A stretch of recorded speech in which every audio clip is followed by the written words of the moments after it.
Ladies and gentlemen, this is the matchup that we have all been waiting for. Steelers at the Browns. This Sunday will mark 294 days since the Cleveland Browns ended our season. A season in which we started 11-0. Finished 12-4, but that's our fault. But the Browns destroyed us in our home at Heinz Field. Ended our season. It was a heartbreaking loss, one of the worst losses I'm sure any Steelers fan could ever experience, knowing what we have always done to the Browns for the past 20-some years. Now, we head to Cleveland, in their home. And for Ben Roethlisberger, it will be the night that he came home. Because congratulations to the Cleveland Browns. It took you 20 years to finally beat us in Heinz Field. It took you, 16, 17, almost 18 years to beat Ben specifically in Heinz Field. Ben has an incredible record against the Browns.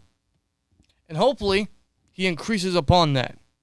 He's always played good against the Browns in Cleveland. He's always done good in Cleveland, in Ohio. Hopefully, we get the same type of performance this Sunday. We're going to need it. Oh, big time we're going to need it. This Sunday is going to be a true competitive matchup for the Steelers. Coming off a bye week. Coming off the bye week, man. 3-3 Steelers are right now. We are at 500. Considering how we started, doesn't look half bad. But right now, this is the time to really play your best football, to really step the hell up. Especially against an AFC North rival, one of the best divisions in football right now, full of complete competitive teams that could all end above 500 this season. Yeah. One of the few divisions that could do that. Against the Browns, man, in Cleveland. This is a big division game. We currently sit last. If we were to beat the Browns, we would increase our division ranking.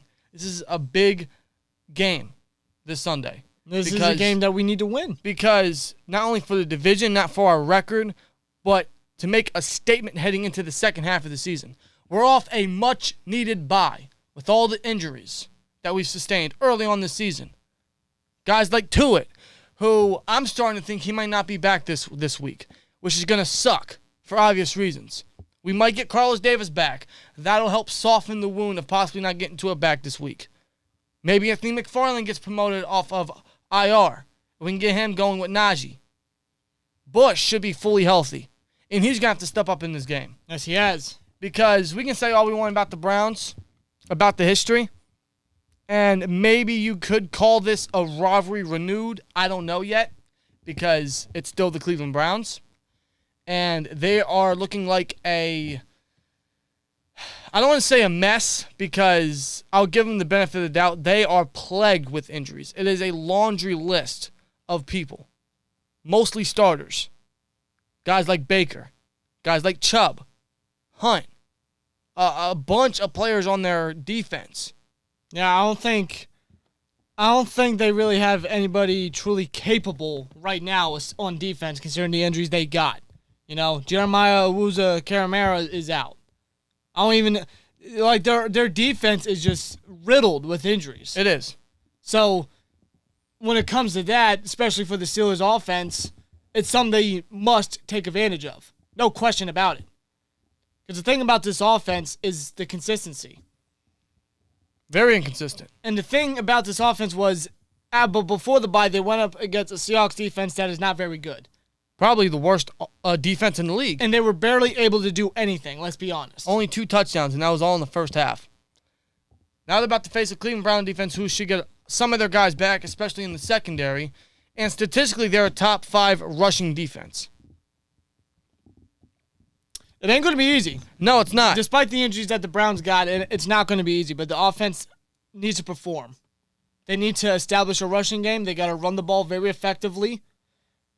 They got to be creative on offense. They got to get guys involved, attack the middle of the field, because the Browns are hurt right there. Especially at linebacker. They have Mack Wilson and Anthony Walker starting. I mean, they're not bad names. They're not. I think they're capable guys, but you know, they do have a great rookie in Jeremiah Owusu-Koramoah, and he's hurt. But he's on IR. He made an immediate impact, but now he's hurt for this game. So we got to attack the middle of the field. We got to get Claypool involved in the slot. Get Claypool involved. And speaking of getting guys involved, continue to get Frymuth involved. Get Washington involved. I'm confident in Johnson. I'm confident he'll get his targets. Yeah, of course. But this offense, man, we got to see a consistent offensive game plan this week. And I want to say, hopefully we get a rushing game going, especially with Zach Banner officially off of IR, and hopefully we ease him in on the O-line, and we get his run blocking going for this offense. We get Najee. We get a rhythm going for Najee. But the thing about the offensive line is they're going to have a tough task. Very tough task. Although the Browns are riddled with injuries on defense, they still got a very healthy defensive line. Very healthy. I mean, it starts with Myles Garrett. The guy's a freaking beast. The leader in sacks right now with 9.5. Myles Garrett. And he's going up against Dan Moore. Dan Moore, bro. You got to step it up. You have no choice but to. I mean, I'll give Chuck Secor some credit. He stepped up against Von Miller, of all people.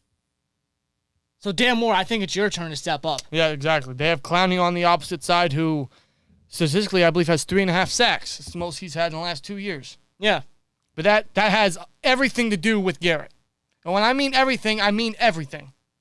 Because Clowney is one of the most overrated players in this league. And it's fitting that he's on the Browns because he's alongside the most overrated wide receiver I've seen in my life, and Odell Beckham Jr. Zero impact does this guy apply. They are better off without him. Literally. They showed it last week or Literally. last year. All they need is Jarvis Landry and to establish a rushing game, and that offense is clicking. And that's my biggest fear in this game is that rushing attack. They were without Chubb and Hunt, the best 1-2 punch, the best rushing attack in the league.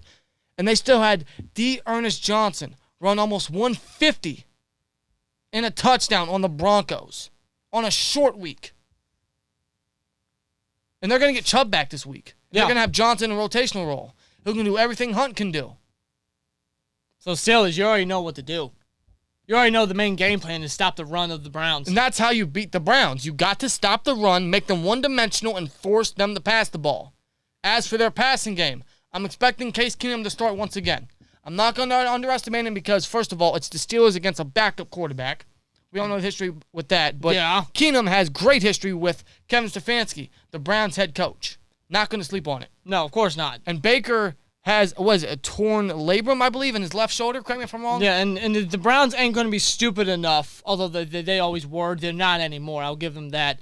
They're not going to be stupid enough to put Baker in and risk further injury on the guy. No, so I'm expecting Case Keenum to start, but they're going to heavily rely on the running game, and our rush defense, since Alu went out, has been very mediocre. Oh, it's not great. That's why I pray, fingers crossed, we get Tua back this week, but I don't think he will because he hasn't even been back for practice, or the Steelers haven't announced that. No. They announced it for Banner, and he's back. They announced it for McFarland. He should be promoted by the end of this week or midweek.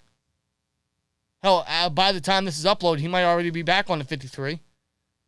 But Tua has yet to be announced that he's brought back for the 21-day period. So at this point, we don't really know when Tua's going to be coming back, and that's kind of concerning. But I pray that if he's not back, hopefully Carlos Davis is at least back. He hasn't played since week 1. He got a lot of reps in week 1. It did very efficient. We're going to need him back for the first time. And again, the bye week came at a perfect time with all these injuries. So hopefully we get him back, and that'll I guess, help the run defense and maybe even the tackling. Yeah, exactly. Because Steelers defense, man, 22 missed tackles against the Seahawks. An injury-riddled Seahawks offense with Alex Collins as their running back. Geno Smith as their quarterback. Got to tackle, man. The defense has to show up. Pass rush has got to get to Keenum, who I'm expecting to start. They got to get to the quarterback. Watt has a great history against the Browns. It's where he started his reign of terror around the league, was the Cleveland Browns. And every game that he's played against the Browns has been fucking epic. Almost historical. Except last year against, in that wild card game, but we're not going to talk about that. No. Everyone was off that game. Everybody. And when I look at this game, man, we've waited 294 days for this game. 294 days. And I am still pissed about that game. I'm pissed about the defeat. I'm pissed about the ending. I'm pissed about the performance. And I hope the Steelers and everyone on that team, and even the head coaches and people in the front office, have the same attitude. We're coming for blood, man. No, we are. No bullshit. Hopefully this team, the coaches, the players, everybody, even the freaking front office up top, has a fire lit under their ass. Be like, we can't let that happen again. No. We're going to tell you, motherfucker, that was a fluke. That was a one-time thing. You got lucky. Now it's time to give you a taste of your own medicine and show you who is the owner once again. I fucking hope so. Because this is Cleveland Browns, man. This is Steelers-Browns football. We need to get payback, get revenge. We need to show up. Offense needs to establish a rushing game. Don't give up any turnovers. Get in the end zone, finish drives. Defense, establish a pass rush. Get to the quarterback. And stop the run. And tackle. Get some turnovers. And if you do that, then I think we can get this win. Yes. But it's a lot easier said than done. Because we're about to face the best rushing attack in the league, man. With Chubb coming back. So Steelers, it's time to be... And plus, they're coming off a pretty decent break after Thursday night. Yeah. Last Thursday night. Yeah. So you know what, Steelers, this is... The bye week's done. You had your rest. Now this is a time to figure out your issues. This is time to start playing your best football. This is time for you guys to step it up. Show some consistency. Because this is only the start to what is going to be a long stretch of difficult games for the rest of the season. I'll give them this. They clearly haven't played their best ball yet. And that's pretty exciting. But this is the time to do it. This is the time to do it, man. And After the bye... And against the Cleveland Browns, you better show up. Exactly. And I expect you to show up. I do. Everyone should have the same mentality, the same attitude heading into this game. I'm still pissed about that January football. So go into Cleveland's home, go into enemy territory, and whoop some ass. Halloween. Steelers at Browns. AFC North football. It's after the bye. Let's go in there, knock on the door, trick or treat. But instead of us asking for trick or treat, asking for candy, we give them a taste of their own medicine. We give them a treat. And that treat is an L. That treat is a defeat. That treat is last in the AFC North. Here we go, Steelers. Let's get this fucking win, man. I'm still pissed about that performance back in January. Oh, yeah. This team better have the same mentality. Show up, man. That's what I expect, and that's what you should be doing. Show up. Get ready to play your best football because the time is now. The time is now, man. After the bye, you got to show up. Got to stop the run. Got to get a rhythm going on offense. Got to be consistent, man. Got to create turnovers on defense. Head into Cleveland and get a fucking victory. Show them who's boss. Show them who has owned them for the past 20 years. Again. Show them that win in January didn't mean shit. It was a fluke. Go into enemy territory, whoop some ass, take some names, and show them who owns them. Exactly. Let's go, Steelers. Shout out to Loose Cannon. I know you're watching this right now. Real cool Browns fan, man. We interact a lot, bro. And with all due respect, we're coming for blood. Yes, we are. And that same thing, I'm making the same statement for Unger to the Max as well. We're going to do a collab with him this week on his channel. Link in the description below. Definitely check him out. Definitely respect to you guys. Two of the most respectable and loyal Browns fans that we know personally, that we talk to. Unger to the Max and Loose Cannon. Yeah, shout out to them, man. So good luck this Sunday. But with all due respect and a little bit of hatred, we're looking to come into your house on Halloween and take over like it's the fucking Myers house. Let's get it. Here we go, Steelers. Like, comment, subscribe, and we'll see you later. Peace!